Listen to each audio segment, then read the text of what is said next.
If you don't change what you're doing and how you do it, nothing else will change. Your biggest enemy is you. My whole book is about you battling yourself. People don't understand it's you against you. The only person that gets in your way is you. Nobody else. It's you. Here's the big challenge of life. You can have more than you've got because you can become more than you are. That's the challenge. And of course, the other side of the coin reads, unless you change how you are, you'll always have what you got. Most people don't want it that badly, which is why they always ask the question, man, how did you get to where you are? You know how to do it. You know exactly how to be you or how to be me.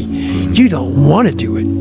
So I can't make you do it. Nor do I have the time or energy to force you into that place that I know you have to be to do it. There's no luck in this game, man. It may be a little bit of luck, but the luck happens after you bust your ass and you put yourself in that lucky situation. Luck doesn't happen. You put yourself in that situation where luck might happen. Would I be able to do it? Would I? You don't know. Until you say, yeah, I'm gonna take action. Nothing changes if nothing changes, man. And I'm not preaching at you. I just want to remind you, because I've spent a lot of time in my life sitting around wanting things to change, and not being able to make them change, and not thinking I could. And I wish somebody had told me that earlier sometimes, that in order for something to change, there needs to be change. It's you against you. You against you. And if you misunderstand that, you have a real problem. A real problem. I can understand you misunderstand me running down the street, shirt off. This, yeah, I can get it. I get it. If you misunderstand what I'm saying right now today, the problem is you. And you don't want to fix it. Here's how to get older without getting better. Keep relearning the same lesson. If you keep making the same mistake over and over, the mistake isn't the problem. You are. There was no passion, no drive, no nothing. But I had this fire that I'm going to be somebody. And it has to be there, because on all those bad days and all those days you don't want to do shit, you have to be your own motivator, your own coach, your own trainer, your own everything. And what that means is you may have failed miserably yesterday, but you come to work, people are like, man, you just lost everything. How the hell are you just fucking damn motivated? Because this is what it takes. It's not about the shoes. It's about knowing where you're going. Not forgetting where you started. It's about having the courage to fail. Not breaking when you're broken. Laziness is something that has to do with you. You're not connected to something deep enough. You don't feel the necessity. You don't feel the devil at your heels. You don't feel the fact that you could very well die tomorrow that will impel you to get something done. There's no necessity behind it. And the human animal, the way we were created, is when we feel pressure, we feel the necessity to get things done. We can move mountains. But when that pressure, almost like a barometric pressure, releases, and we don't feel the need to get something done, we can become incredibly lazy because there's no necessity. So you have to create necessity in your life. You have to create the need to get things done. Why do that much? Why go that far? Why try to become everything? That's a good question, why? And you're the only one personally that can answer that question for yourself. One of the big thrusts for success is to come up with a strong enough why. And if the why is powerful, the how is easy. If the vision isn't clear, the old prophet said, without a vision we die, without a vision we perish, without a dream we're nothing. Most people, the bottom 80%, are lazy. They're looking for an easy way. They're looking for a shortcut to be successful. And there aren't any. But if you do something repeatedly, over and over, you develop a habit. So most people are in the habit of looking for easy ways to get the things they want. It's almost like you have to have the ability to go to the deep end no matter whether or not you'll ever go there. Right. Yes. And some people are like, well, I'm never going to go to the deep end. Mm-hmm. But but you should be able to. Yes. What are you willing to give up? What are you willing to sacrifice? What are you willing to forgo? If you're struggling, if you're frustrated with yourself, if you're at that point where you're so sick of yourself and your excuses, I've been there, Stephen's been there.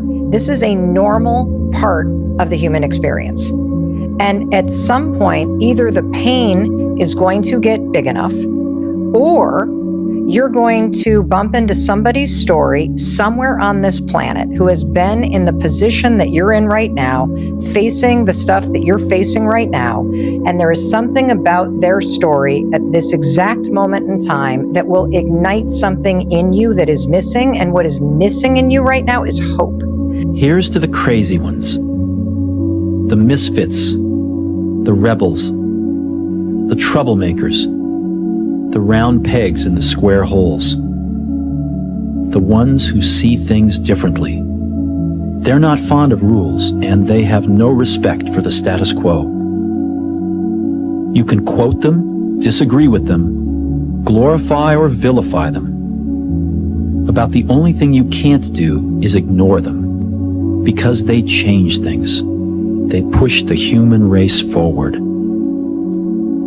While some may see them as the crazy ones, we see genius. Because the people who are crazy enough to think they can change the world are the ones who do. Playing out the fear, Layla says this, and I love it, but that fear is a mile wide and an inch deep. And so it looks like this ocean that you're going to step into and drown. But as soon as you step into it, you realize it was not that deep at all, and you can keep walking through it. And I just love that visual, because a lot of times when it's like we have this anxiety around this big decision we have to make, if you actually take the step and realize that it's not death, you're not going to drown immediately. There's plenty of other steps you can take from there, even if you get a little wet. You have to be open-minded to the possibilities that I can do this. Once you shut your mind down to the possibility that it can be achieved, there's no way it can happen. Is there advice you can give to young kids that are living through a situation of any sort, a tough life? Try to find a thing that you really enjoy. Try to find a thing that you're passionate about. Everybody thinks they're a loser. Every young person thinks they're a loser. At least a young person in the situation I was at. Like, I didn't know I wasn't a loser until I started winning, until I started doing martial arts. Martial arts taught me that, like, I could get better at stuff, that I wasn't really a loser. I want to maximize what I can. I want to be the best that I can be. I want to do things well, and I don't want to leave stuff on the table, but I don't want to be chasing the end goal so much that I never actually enjoyed the process of getting there, because ultimately that's really all that matters. But you're going to look back at any destination and realize that it was 99.9% journey and only, one day of celebrating achieving the thing. You're lazy, you know exactly what to do. Exactly what to do. Because even me, in my state of, I can't read and write, I knew exactly what to do. It just sucks doing it. Hey, Theo, this is Greg from Indiana. I actually just wanted to call and tell you, so I was at work the other day, and I just been kind of in this rut at work. It's not a bad job, but I just really want to get out of it. So I was catching up on some of your podcasts, and you said something that resonated with me. You said, nothing changes if nothing changes.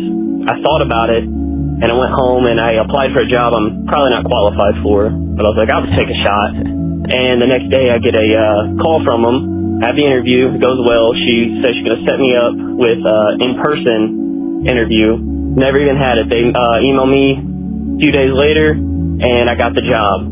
So now I'm going to be doing a job that I think I will appreciate more and enjoy more, and I'll be making double the money that I'm making now. Bro, that's awesome, man. That's really great. Congratulations for trying something new.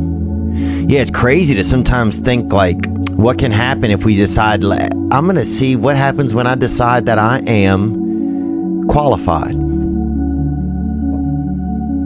What happens when I decide for myself that I'm going to do something different? I've made huge developments while I was staying up until 4 a.m, 5 a.m, running a nightlife business.